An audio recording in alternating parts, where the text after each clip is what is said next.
Assalamualaikum warahmatullahi wabarakatuh semuanya, apa kabar? Ketemu lagi sama saya, Artius Diarti. Untuk kali ini kita akan membahas mengenai aspek sumber daya manusia. Dalam studi kelayakan bisnis, yang namanya aspek sumber daya manusia ini tentu saja akan sangat penting sekali, karena memang pada kenyataannya yang menjalankan perusahaan itu adalah sumber daya manusia gitu. Jadi sehebat apapun mesin yang kalian punya, sekeren apapun struktur atau SOP yang kalian buat, sehebat apapun produk yang kalian create, tanpa ada manusia untuk menjalankan perusahaannya, maka semuanya akan meaningless ya. Semuanya nggak akan jadi berguna, nggak bakal bisa membuat perusahaan itu bertahan dalam jangka yang sangat panjang. Oke, sebelumnya saya tanya kabar kalian, mudah-mudahan sehat semua ya. Turut prihatin dalam kondisi perkuliahan seperti ini, tapi mudah-mudahan tidak menjadi masalah buat kalian untuk terus berkarya, untuk terus belajar, untuk terus produktif. Jangan lupa di rumah jangan dipakai untuk bersantai-santai, tapi kita mesti tetap melakukan sesuatu. Ibadah banyakin, belajar banyakin, cari berbagai skill yang bisa kalian peroleh di YouTube atau di mana-mana ya. Salam bakti buat keluarga kalian semua. Oke. Kita akan langsung membahas mengenai aspek sumber daya manusia ini. Nah, ini di sini yang akan kita gali sebenarnya adalah bagaimana kita merencanakan sumber daya manusia. Itu kebutuhannya berapa orang, analis pekerjaannya kira-kira mereka mau mengerjakan apa, rekrutmennya bagaimana caranya, apakah perlu rekrutmen secara formal atau cukup dengan kita kenal sama orangnya, kita tahu atau enggak ada yang rekomendasi terus kita terima aja misalkan ya. Terus produktivitasnya, cara mengukurnya seperti apa, pelatihan pengembangan, prestasi kerja, dan sampai ke bawah. Tapi untuk studi kelayakan bisnis tidak akan dibahas semuanya, kita hanya bahas untuk yang awal saja ya, sampai dengan produktivitas. Kemungkinan seperti itu ya. Ini nah, perencanaan sumber daya manusia. Di sini sebelum kita melakukan perencanaan sumber daya manusia, kita harus jelas dulu bagaimana struktur organisasi yang akan kita buat.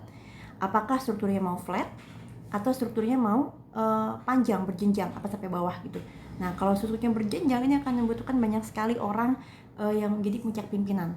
Tapi kalau strukturnya flat, itu simple, hanya cukup dari direktur, kemudian ada direktur pemasaran, beberapa direktur ya, kemudian di bawahnya langsung supervisor dan bawahnya lagi langsung staff.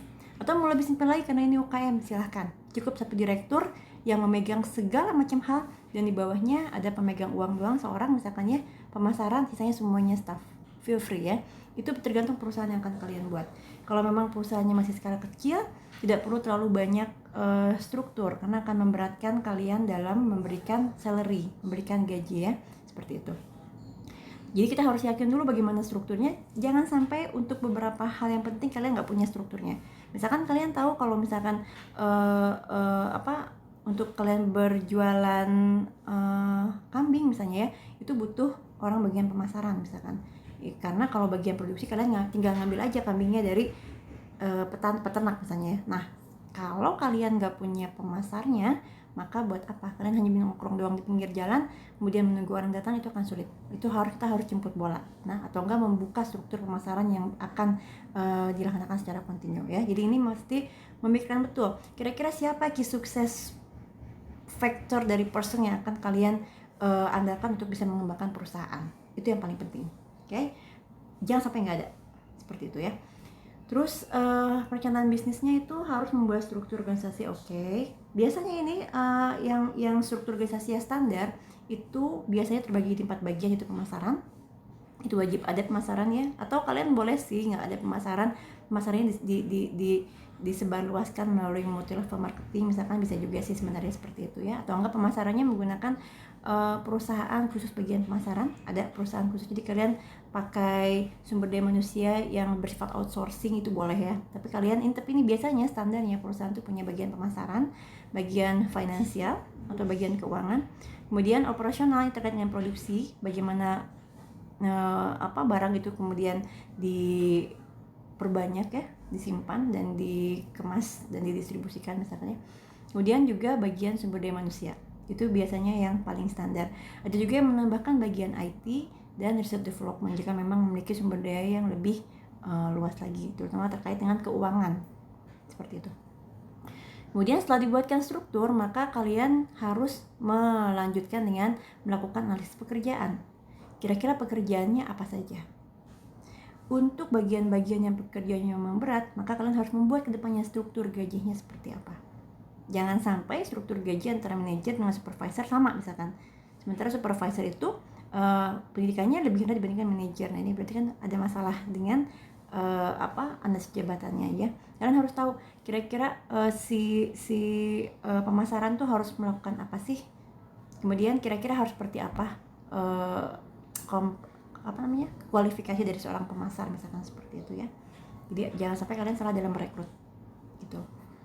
Seperti itu dengan strukturnya. Kemudian yang kedua, tentukan berapa jumlah pegawai yang dibutuhkan. Nah ini harus diperhatikan betul-betul. Untuk pencarian lokasi kita pernah bahas sebelumnya di bagian aspek teknis, bagaimana mencari lokasi pabrik yang sesuai dengan perusahaan kalian. Nah sekarang SDM, pernah saya bahas juga waktu lagi di aspek teknis, bahwa saat kita menentukan lokasi, kita harus memastikan bahwa SDM yang akan kita rekrut di daerah sekitar lokasi tersebut memang dapat direkrut. Jangan sampai terlalu banyak pabrik di sekitar lokasi sehingga untuk kita rekrut sebagai seorang tenaga lapangan di kebun, mereka udah berpikir, aduh ini saya kalau misalkan kerja di pabrik dapat gaji 3.500.000 misalkan, tapi kerja di lapangan bersama dengan petani misalkan atau peternakan di peternakan itu hanya digaji 2 juta misalkan. Apakah mereka mau? Nah seperti itu. Jadi kalian harus mempertimbangkan kondisi SDM-nya, apakah memungkinkan mencari SDM baik dari level terendah maupun level tertinggi gitu.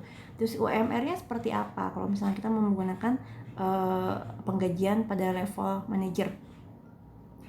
Kalau di bawah UMR kira-kira masih banyak nggak orang yang mau? Karena bisa jadi walaupun nggak sesuai UMR tapi masih banyak orang yang mau terkait dengan banyaknya lulusan baru misalkan ya, di daerah tersebut banyak lulusan baru yang masih menganggur, bisa kita pergunakan untuk sementara misalkan ya, walaupun nanti secara berkala itu harus disesuaikan dengan UMR seperti itu. Kemudian perhatikan persaingan ya, oke, ini yang kedua sudah dibahas tadi ya. Kemudian perhatikan prioritas kebutuhan SDM dan ketersediaan anggaran. Nah ini jangan sampai kita SDM terlalu banyak padahal sebenarnya anggaran kita tidak sesuai, tidak mencukupi gitu. Mendingan dibanyakin di persediaannya aja, dibanyakin di bagian bahan bakunya aja gitu. Kalau kalian memang mau produksi ternak sapi misalkan, sapinya diperbanyak, tidak perlu SDM-nya diperbanyak. SDM cukup ala kadarnya aja misalkan seperti itu. Karena ini masih awal tidak boleh terlalu banyak investasi baik di SDM maupun di pabriknya misalkan ya. Jadi diusahakan seminimal mungkin dulu, pelan-pelan nanti baru kita kalau sudah yakin pasarnya semakin bagus baru kita perluas ekspansi misalkan seperti itu. Kalau saya prinsipnya seperti itu. Kalau misalkan Anda pengen langsung banyak misalkan, ya siap-siap aja. Kalau Anda mainnya tepat, efektif dan efisien, mungkin akan bisa langsung rising gitu ya, rising star.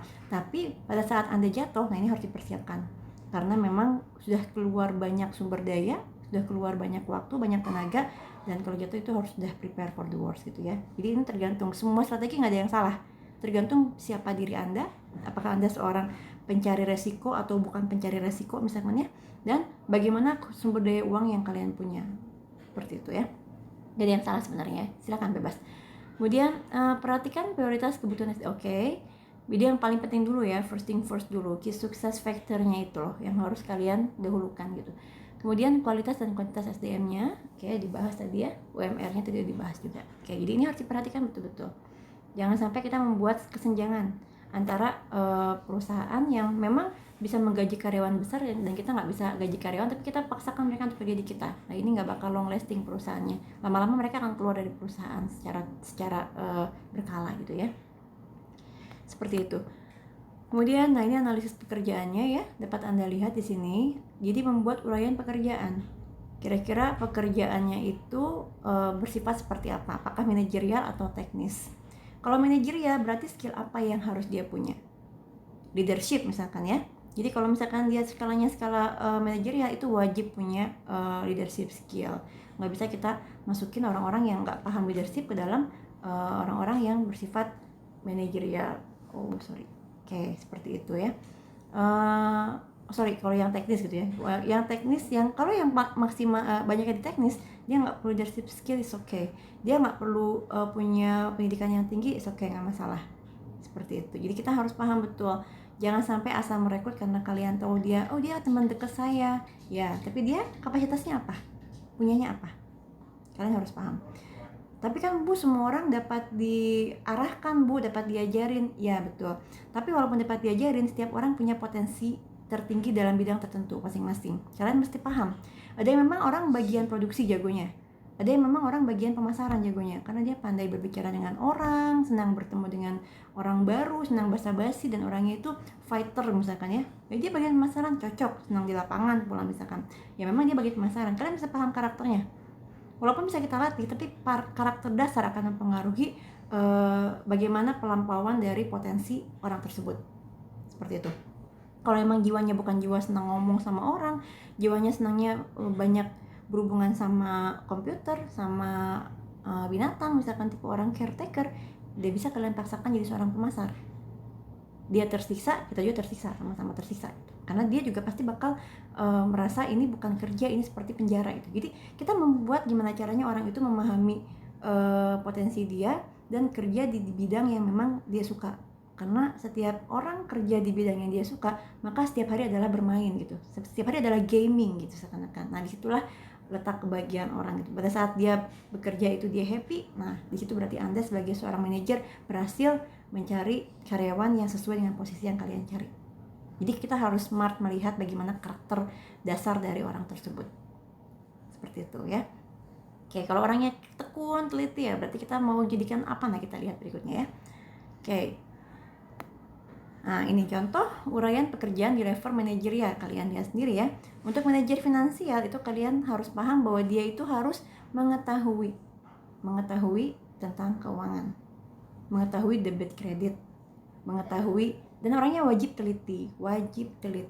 Orang keuangan 100 rupiah pun akan dicari sama dia. Nah, kalau dia sampai seteliti itu, berarti relatif sukses lah kalian mencari orang ya. Kemudian dia juga biasanya yang wajib itu jujur ya. Kalau jujur udah wajib nomor 1 kalau orang keuangan. Ini orang keuangan ini ibaratnya kita capek-capek kerja, capek-capek ngurus segala macam barang, tiba-tiba dia pergi, bawa uang kita udah selesai. Alas, perusahaan kita udah end ya. Jadi kita harus yakin betul kejujuran dari orang tersebut ya. Dia harus pandai administrasi, pelaporan dapat dilihat sini ya, dapat dibaca sama kalian ya. Kemudian jangan lupa bahwa dia harus tahan terhadap stres. Rata-rata orang bagian keuangan tuh orang-orang yang perfeksionis, dia teliti. Jadi tahan terhadap stres dalam artian kalau melihat angka-angka, dia masih tetap relatif sabar, dia sabar. Orang pemasaran masuk ke bagian keuangan, dia akan pusing. Karena orang pemasaran senangnya bergerak cepat, berbicara cepat, senangnya bertemu orang. Tiba-tiba dia ketemu buku misalkan ya, apalagi kalau misalkan rigid sekali perhitungan keuangannya, nah ini akan repot. Kecuali kalau kita butuh keuangan sederhana saja. Bu, ini hanya dagang saja Bu, perusahaan sederhana. Oke, perusahaan sederhana berarti kualifikasinya nggak perlu terlalu tinggi, nggak perlu D3, nggak perlu S1, cukup SMA saja misalkan. Yang penting SMA-nya dari katakan SMK administrasi atau enggak SMK terkait keuangan. Nah itu boleh ya, jadi atur sama kalian, nggak apa-apa. Oke, harus paham juga audit. Ini kalau misalkan udah level-level perusahaannya agak-agak advance ya, karena dia harus tahu mana-mana bon yang betul, bon yang salah, kemudian apakah memang pengeluaran itu sesuai dengan anggaran. Hati-hati jangan sampai anggarannya 100 juta misalkan ya, pengeluarannya 150 juta. Nah berarti ini over budget. Atau kebalikannya, anggaran 100 juta yang keluar cuma 50 juta. Berarti dia tidak paham bagaimana membuat analisis cash flow, analisis estimasi dari pengeluaran uang. Nah seperti itu ya. Oke. Next, misalkan manajer produksi. Nah ini, kalian harus paham betul siapa orang yang akan kalian tempatkan di bagian produksi. Ini harus orang yang tangguh, orang yang bersedia lembur, orang yang bersedia untuk bersifat agak keras. Karena orang produksi itu keras. Orang produksi itu relatif keras gitu ya, dia di lapangan biasanya ya. Jadi harus tangguh, jangan sampai kena hujan dikit, sakit misalnya kayak gitu. Atau enggak mesinnya rusak, dia nggak paham, dia marah-marah terus dia kesel sama orang misalkan. Jadi nggak bisa seperti itu. Harus yang tangguh, harus yang paham berbagai kemampuan teknis seperti itu ya. Dan dia orang yang di bagian produksi itu misalkan kalau kalian punya, Bu kalau saya peternakan Bu, orang bagian produksi itu harus paham terkait dengan budidaya peternakan, terkait dengan budidaya hortikultura misalkan. Ini kira-kira kalau tomat cocoknya di daerah seperti apa, kemudian harus diperlakukan seperti apa, kebutuhan pupuknya seperti apa, itu harus paham betul. Itu kalau kambing kira-kira penyakit yang paling berbahaya apa? Oleh karena itu resikonya apa dan bagaimana cara mengcoverage risiko tersebut misalkan, atau enggak preventive actionnya apa. Nah ini kita harus bisa harus bisa andalkan ya orang-orang bagian produksi. Biasanya dia pekerja keras, disiplin, dan relatif tegas ya. Jadi kalian cari, kalau kalian punya orang yang seperti ini dan memang cocok di bagian produksi, maka ibaratnya bisnis kalian tuh akan long lasting ya, akan layak dilaksanakan. Yang ketiga adalah manajer sumber daya manusia. Dapat dilihat nih uraian pekerjaannya. Ini biasanya orang-orang yang care, peduli. Orang-orang SDM tuh peduli terhadap pengembangan bakat orang, peduli terhadap kesejahteraan orang, terhadap aspek psikologisnya misalkan. Nah ini harus orang-orang yang memang punya karakter, memahami passion, memahami karakter orang gitu ya, memahami konsep reward and punishment. Nah ini nih, memahami analisis kebutuhan pelatihan seperti itu. Ini kalau yang membutuhkan level agak-agak tinggi. Kalau misalkan Bu, kita kan hanya pelatihan sederhana aja, ya udah berarti kalau gitu yang penting punya karakter yang bersifat seperti ini aja. Sifatnya memang sifatnya ngomong gitu ya. Misalkan seperti itu. Bu, kita nggak butuh manajer SDM. Ya udah nggak usah bikin manajer SDM. Jangan dipaksakan. Kita hanya perusahaan peternakan sederhana Bu, ini skalanya cuma ayam 1000 ekor, 2000 ekor, nggak perlu SDM. Ya nggak perlu memang, nggak perlu SDM buat apa? Buang-buang uang. Seperti itu ya, paham ya? Tapi kalau misalkan udah perusahaan ayam itu 10.000 ekor ayam, terus kemudian juga ini berhubungan dengan banyak pegawai misalkan, nah mungkin ini diperlukan kebutuhan keterampilan SDM, walaupun mungkin masih bergabung sama keterampilan lain. Misalkan dia bagian keuangan juga dan dia juga paham SDM, oke nggak apa-apa dirangkap oleh satu orang, nggak masalah. Seperti itu ya. Oke. Yang keempat ini adalah manajer pemasaran. Nah, ini gampang-gampang susah cari manajer pemasaran, karena memang manajer pemasaran itu butuh orang yang rame, yang supel, atau orang yang pendengar. Nah, tipe orang yang pendengar ini juga jadi seorang manajer pemasaran. Biasanya tipe-tipe orang pragmatis itu masih bisa jadi orang pemasaran, walaupun sebenarnya dia kurang ambisius ya. Maka ambisiusnya orang pragmatis itu harus dikasih drive berupa insentif atau bonus. Tapi kalau tipe-tipe orang sanguinis, orang-orang yang tipenya tuh supel, periang, memang senang bertemu orang, nah dia ini memang sudah on the track kalau dia masuk bagian pemasaran. Udah on the track bagian pemasaran, tapi bagian pemasaran yang terkait dengan bertemu sama orang. Kalau bagian pemasaran yang terkait dengan membuat desain, membuat promosi, bukan orang sanguinis. Nah, butuh-butuhnya orang-orang yang tipenya melankolis. Tipe orang itu yang senang kesenian, keindahan, creativity, nah seperti itu. Nah ini Bu Arti tadi ngomong melankolis, pragmatis, sanguinis, misalnya orang produktif cocoknya orang koleris loh ya. Nah ini apa nih empat karakter ini sebenarnya 4 karakter dasar dari manusia. Jadi kalau kalian menjadi seorang pimpinan, percaya sama saya deh, yang paling penting itu adalah memahami karakter manusianya. Jadi macam-macam orang tuh ada karakter melankolis, sanguinis, pragmatis, dan melankolis ya. Itu empat-empatnya itu dapat dikombinasikan pada tiap-tiap orang. Nanti akan saya bahas berikutnya ya. Jadi dengan kita memahami dia karakternya apa, kita akan tahu driven controlnya dia itu apa. Dalam artian kalau kita mau push dia atau kita mau tarik dia, kita pull ke arah yang lebih tinggi, itu dia terdriven oleh apa? Ada orang yang terdrivennya itu oleh uang, ada yang oleh jabatan, tapi ada juga yang hanya sekedar dikasih pujian aja, dia udah happy banget. Nah itu biasanya orang-orang sanguinis tuh, kasih pujian udah happy banget, atau enggak diakui ke sejabatan, orang koleris paling cocok.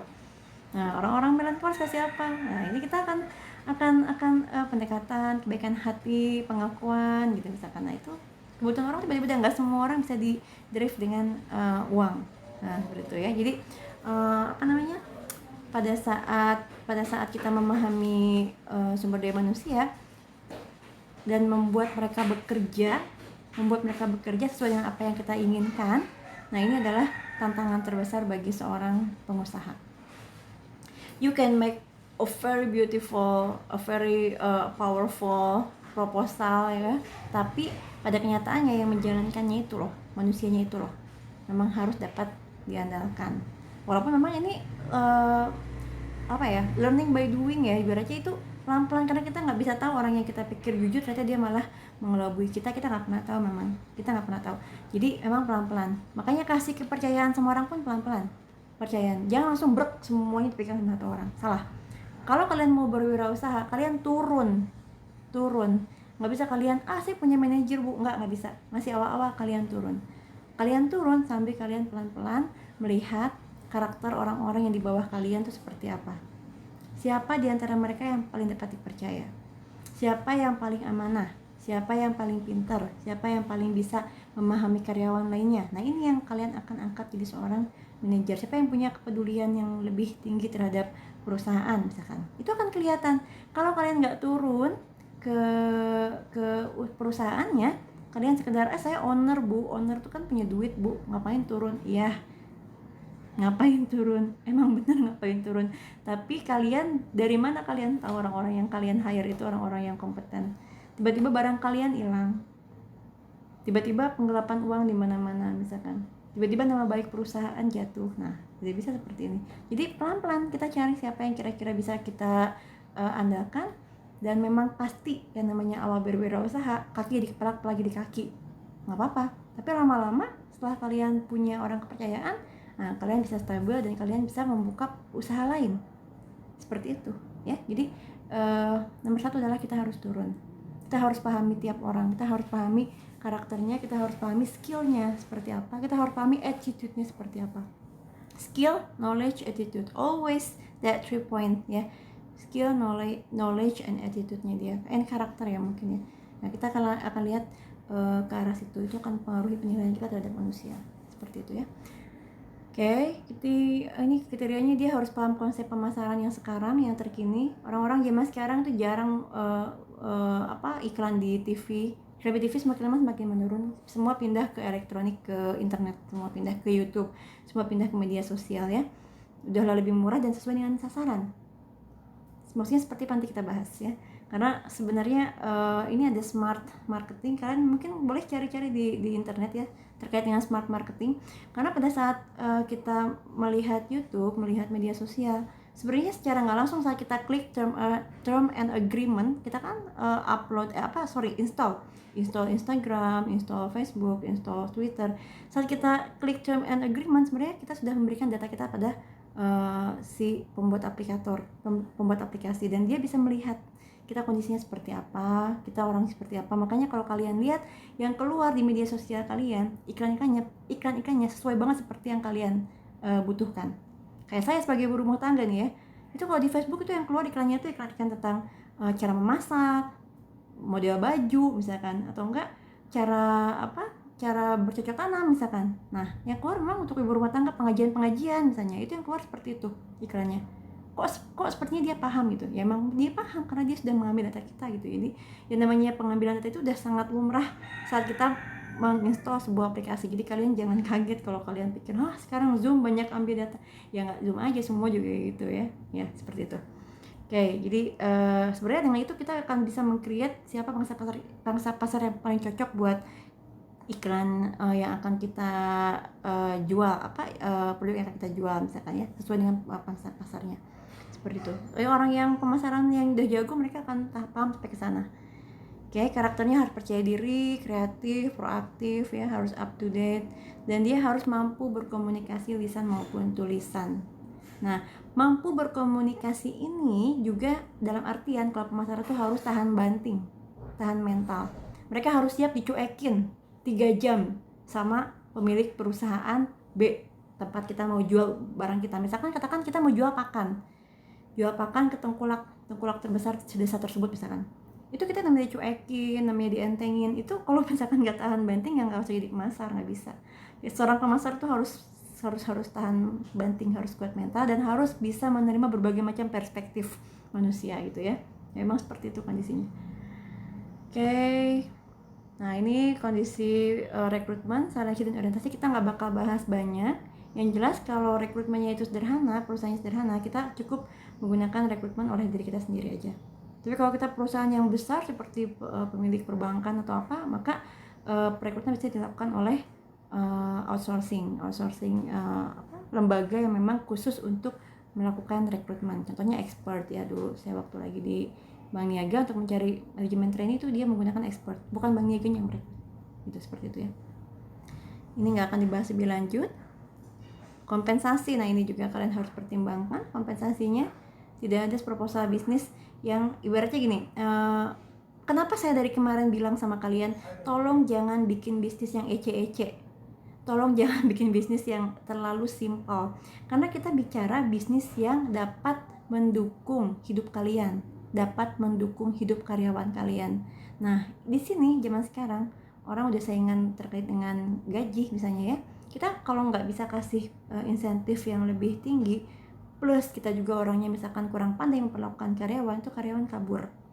Nah, di sini kita harus memberikan kompensasi yang baik. Apakah itu gajinya, apakah itu kesejahteraannya, apakah itu tingkat kesehatannya, BPJS-nya, itu harus dipikirkan. Oleh karena itu kita harus membuat usaha yang akan berkembang, bukan usaha snack kecil yang dijual di warung-warung dan skalanya skala kecil. Nah, nggak bisa, apalagi cuma satu jenis aja misalkan. Bisa kalau fokus, bisa memang kalau fokus, tapi kita bicara tentang sesuatu yang kalian pikir ya, kalian pikir sendiri aja, ini kira-kira kebutuhan hidup saya berapa nih, untuk saya pribadi aja berapa, 5 juta cukup nggak misalkan, 10 juta cukup nggak? Oke, saya pengen target saya 10 juta bu, gaji saya doang. Oke, karena punya pegawai berapa, 3 orang 4 orang, kali 3 juta misalkan 15 juta, at least bisa nutupin gaji itu, tambah dengan biaya variabel yang lain untuk bahan persediaan bahan baku.